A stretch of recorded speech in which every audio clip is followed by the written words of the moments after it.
Petite histoire d'un village lorrain. Ah. Pendant la guerre. Voilà.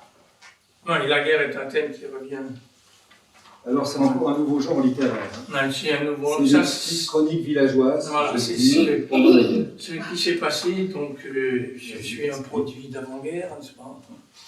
Et là, je l'ai vécu dans cette guerre, je l'ai vécu dans ce petit village, un peu en dehors des voies de communication. Bon, on a eu quand même une ou deux attaques de Stuttgart sur comment dirais-je, un réservoir d'eau. Le terme m'échappe. Château d'eau. Un château d'eau, merci. Bon, qui nous ont fait descendre à la cave, mais en dehors de ça, on était quand même relativement libre. Et pendant les vacances, on n'allait pas en colonie, on n'allait pas, tout ça. Et on était un petit groupe de gamins et de gamines du village qui nous rassemblions. Et on faisait peut-être plus ou moins des bêtises, mais c'était jamais grave. Là. Et je raconte dans ce livre l'histoire d'un prisonnier allemand qui, comme ça s'est passé à cette époque-là, venait travailler dans les fermes pour remplacer les paysans qui étaient partis au front, qui étaient enrôlés. Je ne dévoile pas l'histoire parce que je la trouve un peu croquignolesque. Si tu veux, ne dévoile pas. Hein, moi, j'ai pris ça un peu. Donc c'est autobiographique. C'est en grande partie autobiographique. Et ça se passe en Lorraine. Et ça se passe en Lorraine, dans un petit village qui se trouve en Meurthe-et-Moselle, au-dessus de la ville qui s'appelle Longuillon.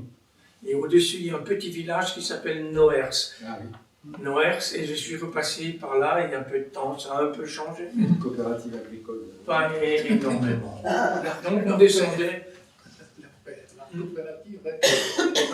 On descendait dans la vallée de la Chière, la ville, et c'est là qu'on a appris à nager sur des bottes de foin, des bottes de jonc, etc. Et on était tranquille, on partait à 1h de l'après-midi après le repas, on rentrait à 7h, les parents ne s'inquiétaient pas, il n'y avait aucun danger. On était là juste entre nous et ça se passait toujours bien. En tout cas, c'est vivant, Oui. c'est savoureux, c'est succulent, je ne vais pas arrêter les adjectifs, c'est même souvent truculent. Tu y révèles, à mon avis, tous tes talents de conteur, et j'ai retrouvé, moi, beaucoup de mes propres souvenirs d'enfance, puisque nous avons un village très proche. J'ai vécu aussi mon enfance dans un village lorrain. Pour que chacun apprécie, je ne résiste pas à l'envie de faire écouter la totalité de l'un des chapitres de ce livre, qui célèbre la Saint-Cochon. J'ai trouvé que c'était une très belle description, et je me suis dit, il y a Jean Morette qui rencontre Schepfer. Ah oui. Ça va les La Saint-Cochon. Le cérémonial se mettait en branle dès la semaine précédant le sacrifice. Les commissions étaient notées sur une fiche. Oignons, ail, persil, du jardin, herbes parfumeuses diverses, huile, sel, pinard pour les hommes, gamelles en quantité, grandes, petites, hautes, lavées avec soin, les couteaux, fourchettes, planches à découper, le saloir qu'on ressortait d'un coin de la grange et qu'il fallait frotter vigoureusement pour le remettre en état. Il avait d'ailleurs la forme d'un cercueil, ce saloir en sapin. Humour noir, tradition, ignorance, les restes d'un animal allaient y séjourner pour le bonheur du palais de ceux qui l'avaient élevé. Ça se passait le lundi. La bête était sortie de sa bauche à coups de balai, mais elle devait sentir un parfum mortuaire flotter doucereusement dans les airs parce qu'elle refusait obstinément de mettre les pattes dehors. C'est par la force qu'il fallait la sortir, et tous les ans, la scène se répétait. Elle savait que c'était son dernier voyage, long de quelques pas seulement, mais les derniers, ça, c'est sûr. Couché sur le côté. Le propriétaire lui tenait la tête en arrière pour une présentation optimale de cette belle gorge qu'un coup de couteau rapide et précis ouvrait sous les gueulantes de la pauvre bête. Le sang giclait en de puissants jets rouges, chauds, que la mère recevait dans un seau en émail, où elle plongeait la main en remuant vigoureusement. Les cris hideux de l'animal agonisant emplissaient l'espace et les oreilles du gamin médusé devant ce spectacle de mise à mort. Puis il s'atténuait pour se terminer par une sorte de râle, jusqu'au dernier soupir. Un dernier mouvement de la patte arrière, tout était fini. La mère se relevait avec son ciot tout rouge, en remuant toujours le breuvage insipide. Soulagement général après ces instants. « Allez les gars, on s'en jette un derrière la cravate, on l'a bien mérité. Il s'est bien défendu le salaud. Un peu plus, et je prenais sa patte dans les couilles. Ça aurait pas changé grand-chose à cette heure, hein, Lucien ?» Éclat de rire, contraint qu'à Mortem, l'honneur du saint nourricier. « À la vôtre, les gars. Ah, 20 rats, ça fait du bien.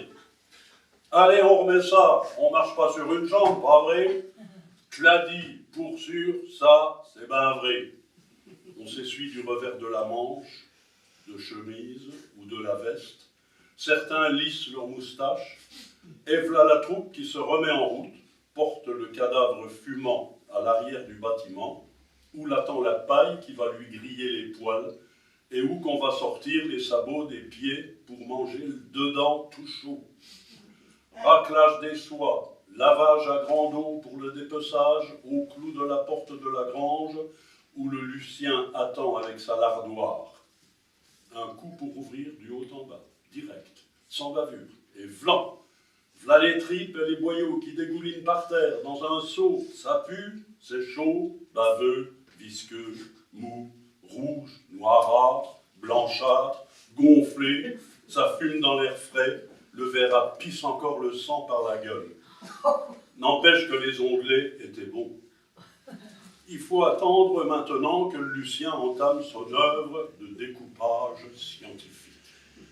Retransport du Saint-Cochon dans la cuisine, où le boucher commence, de main de maître, à couper les jambons qui seront placés dans le saloir, généreusement aspergés de grains blancs, frottés vigoureusement afin que le sel pénètre la chair fraîche. Dans quelque temps, on aura le bonheur de les voir dans la cheminée, prendre une couleur appétissante et diffuser cette odeur enchanteresse, laissant présager les agapes à venir.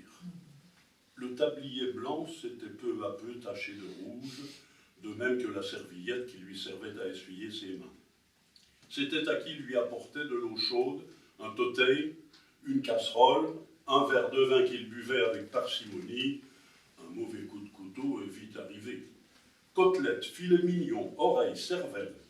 Tout apparaissait et disparaissait de la table pour se poser sur la cuisinière ronflante, à la cave, dans le garde-manger, dans un torchon en vue de la préparation du lendemain.